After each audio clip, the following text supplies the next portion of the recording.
मैं अब उनसे कहना चाहता हूं, अगर इतने ही बड़े जवां मर्द हो तो साध्वी रितंबरा के पास जाओ, उनके ऊपर हाथ छोड़ के दिखाओ, उनके गले में जूती का हार डाल के होर्डिंग बनाकर दिखाओ। अखिलेश यादव और डिंपल यादव को शर्म आनी चाहिए कि ऐसे कार्यकर्ताओं को आपने पार्टी में रखा हुआ है। उन लोगों के खिलाफ अखिलेश यादव को भी एफआईआर करनी चाहिए जिन्होंने मेरे साथ ये हरकत की है। ये आपने बयान सुन लिया, ये एक ऐसा वर्ड है, सामने वाले को शर्म दिलाने के लिए इस तरह के वर्ड का इस्तेमाल हो जाता है। मैं ये नहीं कह रहा हूं कि साध्वी रितंबरा ने उन लोगों को नंगा कह दिया। हालांकि जो औरतें फिल्मों में काम करती हैं, जो लड़कियां, वो बिल्कुल नंगी तो नहीं होती, लेकिन उनको अधनंगा भी कहा जा सकता है और नंगा भी कहा जा सकता है। सवाल मेरा ये है समाजवादी के उन गुंडों की तरफ कि आपने सेम बयान, जो बयान मैंने दिया कि डिंपल यादव, मैंने तो हालांकि इस्लामिक तथ्यों को सामने रखते हुए कहा था, इस्लाम में औरत का पूरा शरीर सत्र औरत कहलाता है और मर्द का नाफ से लेकर घुटनों तक सतर कहलाता है। इस हिस्से का देखना और दिखाना इस्लाम में हराम है, और अगर मस्जिद में कोई आदमी इस हिस्से को देख ले नमाज पढ़ता हुआ, नमाज खत्म हो जाती है, उसकी नमाज टूट जाती है, और जो नमाज इस हालत में पढ़ रहा है उसकी नमाज भी नहीं होती। ये इस्लामिक सिद्धांत है। मैंने इस्लामिक मर्यादाओं को और मस्जिद की मान्यताओं को सामने रखते हुए एक बयान दिया, और मैं बार बार उस पर चिल्लाता रहा कि भाई ये इस्लामिक मान्यताएं हैं, धार्मिक मान्यताएं हैं, लेकिन समाजवादी के गुंडों ने मेरी एक नहीं सुनी, और हद ये हुई कि मेरे ऊपर हाथ छोड़ दिया एक निजी चैनल पर। मैं अब उनसे कहना चाहता हूं, अगर इतने ही बड़े जवां मर्द हो तो साध्वी रितंबरा के पास जाओ, उनके ऊपर हाथ छोड़ के दिखाओ, उनके गले में जूती का हार डाल के होर्डिंग बनाकर दिखाओ, उनके खिलाफ एफआईआर करके दिखाओ। अगर आपने कर दिया तो मैं समझ जाऊंगा कि आप महिलाओं के रक्षक हैं, और अगर आप नहीं कर पाए तो आप गुंडे हैं। आपके खिलाफ कड़ी से कड़ी कार्रवाई होनी चाहिए, और अखिलेश यादव और डिंपल यादव को शर्म आनी चाहिए कि ऐसे कार्यकर्ताओं को आपने पार्टी में रखा हुआ है। उन लोगों के खिलाफ अखिलेश यादव को भी एफआईआर करनी चाहिए जिन्होंने मेरे साथ ये हरकत की है।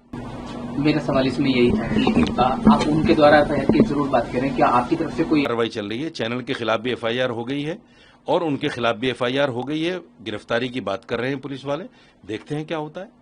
अखिलेश यादव से भी हालांकि पूछा गया था, तो उन्होंने ये कहा कि हिंसा को समर्थन वो नहीं करते हैं। उनसे सवाल, हिंसा का आप समर्थन नहीं करते, लेकिन हिंसक आपकी पार्टी में है, उनको आपने गले लगाया हुआ है। ये तो बहुत बड़ी बात है ना। आप हिंसा का समर्थन नहीं करते, लेकिन जो हिंसक हैं वो आपके कार्यकर्ता हैं। एक मेरे पास फोन आया, कोई राजेश नाम का आदमी है, मैंने कई सारे चैनलों पर भी वो चलवाया, आप कहें तो मैं आपको भी सुनवा सकता हूं। उसने मुझे कहा कि मैं प्रदेश कार्यकारिणी समाजवादी पार्टी का मेंबर हूं, और अब तो तुम्हें वहां मारा है चैनल पे, फिर हम घर में घुस के मारेंगे। ये उस गुंडे की भाषा है। धमकियां, बराबर धमकियां मिल रही हैं, बराबर धमकियां मिल रही हैं। रोज आना, सुबह से शाम तक फोन आते हैं, और समाजवादी के लोग अपना पद बता के मुझे बात करते हैं। मैं ब्लॉक अध्यक्ष हूं, मैं ब्लॉक महासचिव हूं, मैं जिला अध्यक्ष हूं, मैं फला हूं, मैं फला हूं। वो छुपाकर फोन नहीं कर रहे हैं, वो बताकर फोन कर रहे हैं कि हम समाजवादी के फला हैं। क्या इस बात की जानकारी भी आपने पुलिस को दी है? बिल्कुल पुलिस को दी है। मैंने बहुत सारे नंबर्स भी दिए हैं डीसीपी सेंट्रल को, बहुत सारे नंबर्स भी दिए हैं, उन पर भी जांच चल रही है। तो मैं ये चाहता हूं कि अखिलेश यादव अब तो सामने आ जाए।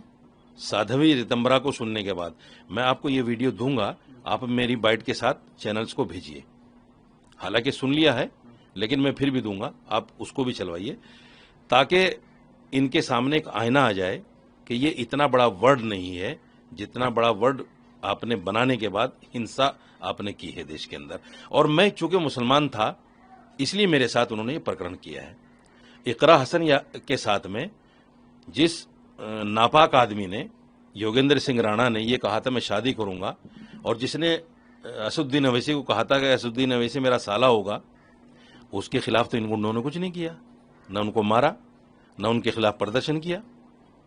और ये समाजवादी के लोग, यूजन सभा के लोग, माइनॉरिटी सेल के लोग लखनऊ में मेरे खिलाफ प्रदर्शन कर रहे हैं, मेरे होर्डिंग लगा रहे हैं जूता दिखाकर। तो ये उनके खिलाफ भी करें ना। वो भी तो एक महिला है, इकरा हसन, और समाजवादी पार्टी की एमपी भी है। तो ये सारा ये सच असल में क्या है, देखिए जो मेरे साथ हुआ मुझे उसका दुख है, लेकिन खुशी ये है कि समाजवादी का जो असली चेहरा था मुस्लिम नफरत का, वो सामने आ गया।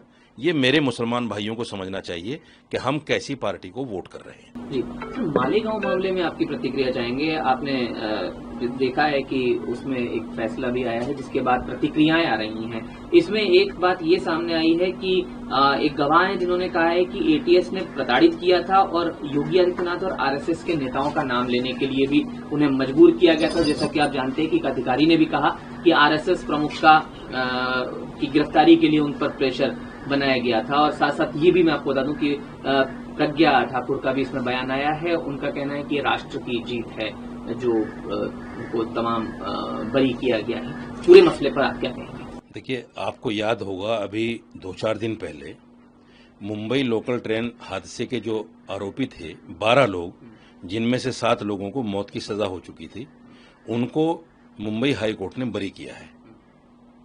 उनके वो 19 साल के बाद बरी हुए हैं और वो सारे के सारे मुसलमान हैं। आप समझिएगा जो मैं कहना चाह रहा हूं, सारे के सारे मुसलमान हैं। उनके खिलाफ जैसे ही मुंबई हाई कोर्ट का फैसला आया, उनके खिलाफ तुरंत वहां की सरकार सुप्रीम कोर्ट चली गई इस फैसले के खिलाफ।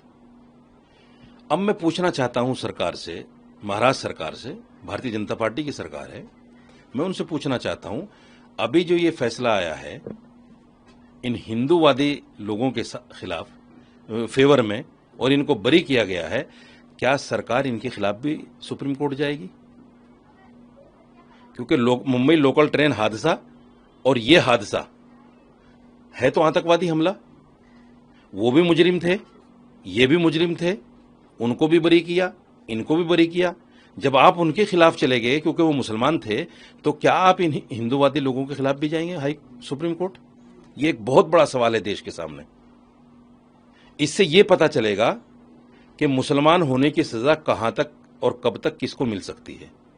सवाल जो आईपीएस का आपने बोला, रिटायर्ड आईपीएस का, असल में क्या होता है कि जब आदमी कुर्सी पे होता है, जब तो इन चीजों को बताता नहीं है, फिर माइलेज लेने के लिए इस तरह की बातें करता है रिटायरमेंट के बाद। आपने सुप्रीम कोर्ट के बहुत सारे जजों को देखा होगा बाद में टिप्पणी करते हुए कि साहब, कुछ लोग तो बाबरी मस्जिद के बारे में बात कर रहे हैं। आप क्या ऐसा हो जाता अगर होता तो, और ये सब कुछ गलत हुआ है? अरे भाई, जब आप पद पे होते हैं, कार्यभार आपके पास होता है, उस वक्त आप ये बातें क्यों नहीं करते? उस वक्त कौन सी मजबूरी होती है आपकी? जो सच आज उगल रहे हो आप, वो सच आपको कुर्सी पे बैठते हुए तो उगलना चाहिए।